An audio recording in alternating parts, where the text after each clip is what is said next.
ગુજરાતની જનતાને લોકતાંત્રિક આવાજના રાષ્ટ્રીય સંયોજક રજનીશસિંહ તોમરના પ્રેમ ભર્યા નમસ્કાર।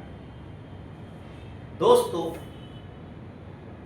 સુરતમાં એમ્બ્રોઇડરી મશીનમાં કામ કરવા વાળા મજૂરો, જેને ઉત્તર ભારતીય મજૂર કહીને અથવા પરપ્રાંતીય મજૂર કહીને લોકો ગુજરાતી મજૂરથી જુદા કરી દે છે। મારા મત મુજબ મજૂર મજૂર છે, બધાની સમસ્યાઓ એક છે, પણ આજે હું આ લોકોની ભાષામાં પરપ્રાંતીય મજૂર નામના સંબોધન કરીશું, પણ હકીકતમાં મજૂર મજૂર છે। તો સુરતમાં એમ્બ્રોઇડરી મશીનમાં કામ કરવા વાળા પરપ્રાંતીય મજૂર શું માંગી રહ્યા છે? 30,000 તનખા, 30,000 પગાર। અત્યારે તે લોકો 12 કલાક કામ કરે છે અને 22,000 પગાર મળે છે। તમે ભાગ લગાવીને જોઈ લો, 100 રૂપિયા ઘંટાની થાય છે। શું ઇન્સાનના શ્રમની કિંમત માત્ર 80 રૂપિયા ઘંટા? આ મજૂરો માંગી શું રહ્યા છે? તો મજૂરો માંગી રહ્યા છે 30,000, 8 કલાકનું કામ અને સન્ડે છુટ્ટી। તો જો 26 દિવસ મજૂર કામ કરે, આ 30,000 પગાર હોય અને 8 કલાક કામ કરે તો 120 થી 125 રૂપિયા પર કલાક થાય છે। એક એમ્બ્રોઇડરી મશીન પર કામ કરવા વાળા મજૂર જે સ્કિલ ધરાવે છે, કેમ કે वो મશીન પર કામ કરે છે, તો શું સ્કિલ ધરાવતા લોકો ફક્ત 125 રૂપિયા ઘંટામાં કામ કરીને જે એની માંગ છે સંતુષ્ટ થઈ શકે છે, અને એમ્બ્રોઇડરી મશીનના માલિક આ મજૂરને 125 રૂપિયા કલાક આપવા માટે ન પાડે છે? તમે એની માંગને સરળ કરીને જુઓ કે 4 સન્ડે છુટ્ટી જોઈએ એટલે 26 દિવસ આપશે। 22,000 ની જગ્યા પર 30,000 પગાર જોઈએ એટલે 26 દિવસ અને 30,000 એટલે એક દિવસના 1,100 રૂપિયા। અને 8 કલાક કામ કરશે તો 1,100 માં 8 થી ભાગ લગાવીને જોઈ લો, 115 120 રૂપિયા થાય છે। જે માલિક મર્સિડીઝ ગાડીમાં ચલે છે, પોતે 4 બંગલા બનાવીને બેસ્યા છે, આ મજદૂરના બદોલત, એની કમાઈના બદોલત આ લોકો હવાઈ જહાજમાં ફરે છે। નહીં ફરો, ટ્રેનમાં જાઓ, પણ મજૂરને જે એમના વાસ્તવિક હક છે એ તો મળવી જોઈએ। તમે કેમ શોષણ કરી રહ્યા છો? પણ મને એમ્બ્રોઇડરી મશીનના માલિકથી નારાજગી છે કે જેવી રીતે માલિકના ઘર ચાલે છે, માલિકના છોકરા સરકારી સ્કૂલમાં નહીં ભણે, મજૂરના છોકરા સરકારી સ્કૂલમાં જઈને ભણે। હું 80 રૂપિયા પ્રતિ કલાકથી વધારે નહીં આપું, એનાથી વધારા નારાજગી મને ગોપાલ પર છે, આમ આદમી પાર્ટીના ઉત્તર ભારતીય નેતાઓ પર છે, કોંગ્રેસના ઉત્તર ભારતીય નેતાઓ પર છે, અને ભાજપમાં રહીને મોટા મોટા પદ લઈને બેસેલા પરપ્રાંતીય નેતાઓ પર છે કે આજે ક્યાં છો તમે? મજૂર માટે આવાજ ક્યારે ઉઠાવશો? તો મિત્રો, હું આજે પહેલા પંચ કહી રહ્યા છું। હું વિસાવદરના ધારાસભ્ય કેજરીવાલ સામે 75 ડિગ્રી નમવાવાળા ગોપાલથી એ પૂછવા માંગુ છું કે જે દિવસે ગુજરાત સરકાર શ્રમ કાયદા પાસ કર્યા હતા, તમે પોતાના ગોદી યુટ્યુબરને સાથ લઈને મોટી મોટી વાત કરતા હતા. આજે એમ્બ્રોઇડરી મશીનમાં કામ કરવા વાળા પરપ્રાંતિ મજૂર 120 રૂપિયા પર કલાક માંગી રહ્યા છે. આનાથી વધુ નહીં માંગી રહ્યા છે. 12 કલાકના જગ્યાએ 8 કલાક કામ કરવા માંગે છે અને રવિવારના રોજ છુટ્ટી માંગે છે.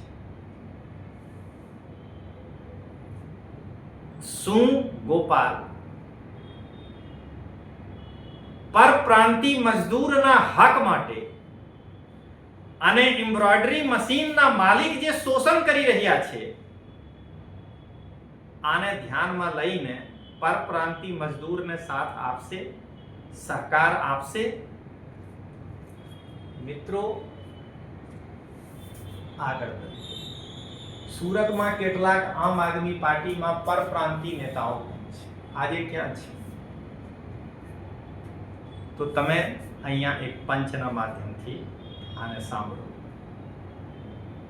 હું આમ આદમી પાર્ટીના સુરતના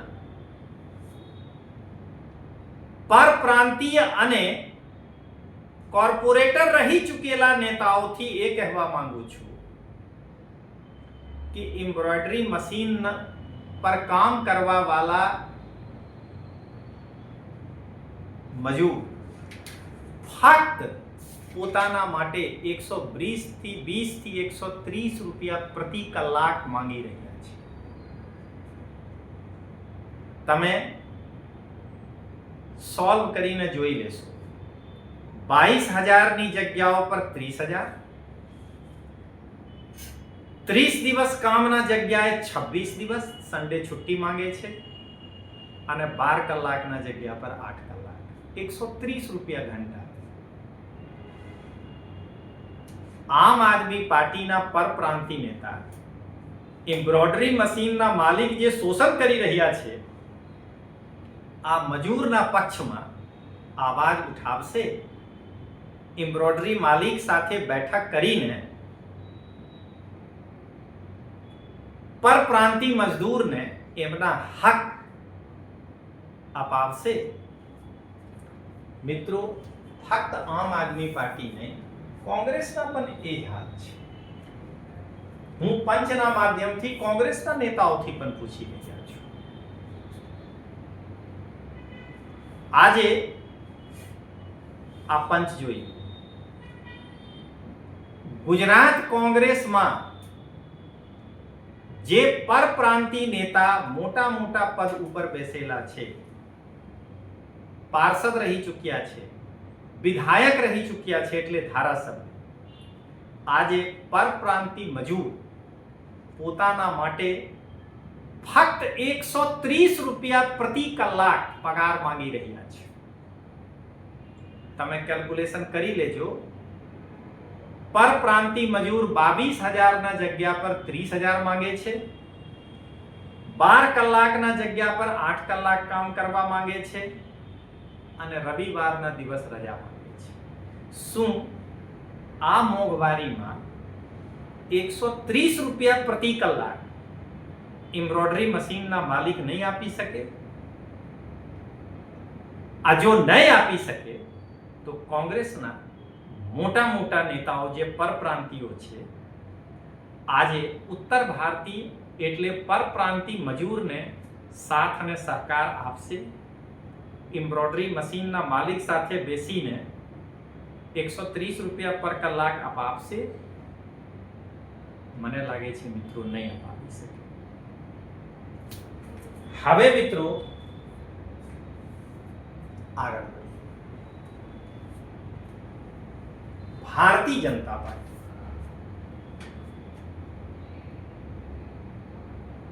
તો આ પંચ જોઈએ.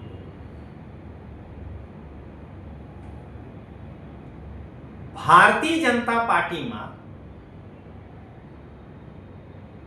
મોટા મોટા પદ ઉપર બેસેલા પરપ્રાંતીય નેતાઓ, એમાં કેટલાક અત્યારે પાર્ષદ છે, કોર્પોરેટર, કેટલાક પરપ્રાંતીય નેતા ધારાસભ્ય છે. આજે ઉત્તર ભારતીય એટલે પરપ્રાંતીય મજૂર જે સુરતમાં એમ્બ્રોઇડરી મશીનમાં કામ કરી રહ્યા છે, પોતાના માટે 130 થી 150 રૂપિયા પ્રતિ કલાક વચ્ચે પગાર માંગી રહ્યા છે. તમે કેલ્ક્યુલેશન કરી લેજો. મજૂર 30,000 માંગે છે, કામ 26 દિવસ કરવા માંગે છે, રવિવાર રજા, અને 12 કલાકના જગ્યા પર 8 કલાક. અને એમ્બ્રોઇડરી મશીનના માલિક પોતે હવાઈ જહાજમાં ફરે છે, 80 લાખની ગાડીમાં ફરે છે, એના દીકરાઓ મોંઘી ગાડીમાં ફરે છે, પોતાના માટે પૈસા છે, અને મજૂરને 150 રૂપિયા પ્રતિ કલાક આપવા માટે નથી. શું પરપ્રાંતીય ભારતીય જનતા પાર્ટીના પાર્ષદો, ધારાસભ્યો અને મોટા પદ પર બેસેલા પદાધિકારીઓ શોષણ કરનાર એમ્બ્રોઇડરી મશીનના માલિક સાથે બેસીને પરપ્રાંતીય મજૂરને એમના હક અપાવશે? હવે મિત્રો, હું એક અંતિમ પંચ કહીને, કેમ કે તમે ખબર પડી ગયા હો કે હું એમ્બ્રોઇડરી મશીન પર કામ કરવા વાળા મજૂરના સાથે છું, પણ અહીંયા હું એક વાત કહેવા ભૂલતા નથી. હું પરપ્રાંતીય એમ્બ્રોઇડરી મશીન પર કામ કરવા વાળા મજૂરને એ પણ સલાહ આપીશ કે તમે ગાંધીના રાસ્તે ચાલીને, અહિંસાના રાસ્તા ઉપર ચાલીને પોતાના આંદોલન કરશો.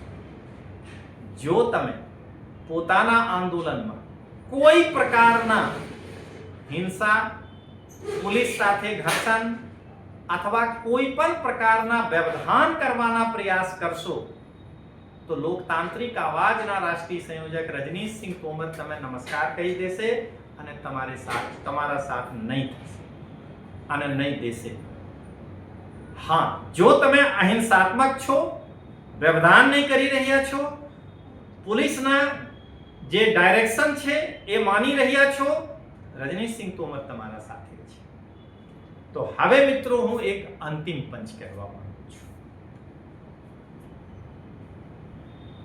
ગુજરાતમાં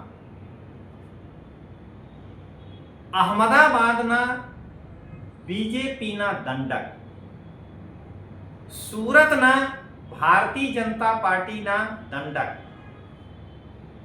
અને વાપીમાં ભારતીય જનતા પાર્ટીના દંડક જે પરપ્રાંતીય છે, એમનાથી અપીલ કરું છું કે તમે અહીંયા સુધી પરપ્રાંતીયોની તાકાતથી પહોંચ્યા છો, અને ચૂંટણી પહેલા જે સમય તમે પરપ્રાંતીયોની આવશ્યકતા હતી, તમે પરપ્રાંતીયોને બોલાવીને પરપ્રાંતીયોને ભોજ આપ્યા હતા. ભૂલતા નહીં, તે દિવસે પરપ્રાંતીયો દેવતુલ્ય હતા. આજે એમ્બ્રોઇડરી મશીન પર કામ કરવા વાળા પરપ્રાંતીય મજૂર પોતાના માટે ફક્ત 130 રૂપિયાથી 150 રૂપિયા પ્રતિ કલાક માંગી રહ્યા છે. અમદાવાદ, સુરત અને વાપીના પરપ્રાંતીય બીજેપીના દંડકશ્રી કેલ્ક્યુલેશન કરી લેજો. પરપ્રાંતીય મજૂર રવિવારના દિવસ છુટ્ટી માંગે છે, એટલે 26 દિવસ કામ, 12 કલાકના જગ્યા પર 8 કલાક કામ માંગે છે, અને 22,000 થી 30,000 પગાર માંગે છે. 130 થી 150 રૂપિયા વચ્ચે પડે છે. અને એમ્બ્રોઇડરી મશીનમાં કામ કરવા વાળા માલિક BMW ગાડીમાં ફરે છે, પોતે કરોડો જોઈએ, અને મજૂરને 150 રૂપિયા પર કલાક નહીં જોઈએ. આજે હું તમારાથી અપીલ કરું છું, અમદાવાદના દંડક, સુરતના દંડક અને વાપીના દંડક, તમે જેવી રીતે ગાંધીજી અમદાવાદ મિલ મજૂરની સમસ્યા સામે મિલ મજૂરને સાથ આપીને સમસ્યાના સમાધાન કર્યા હતા, તમે લોકો એમ્બ્રોઇડરી મશીનના શોષક માલિકો સાથે બેસીને પરપ્રાંતિ મજૂરના હકમાં સમાધાન નિકાલો. આ નહીં તો જે દિવસ તમે પરપ્રાંતિઓની જરૂર પડશે, પરપ્રાંતિ તમારા માટે ઊભા નહીં રહેશે. તો ચાલો મિત્રો મળીએ. જય હિન્દ, જય જય ગરવી ગુજરાત.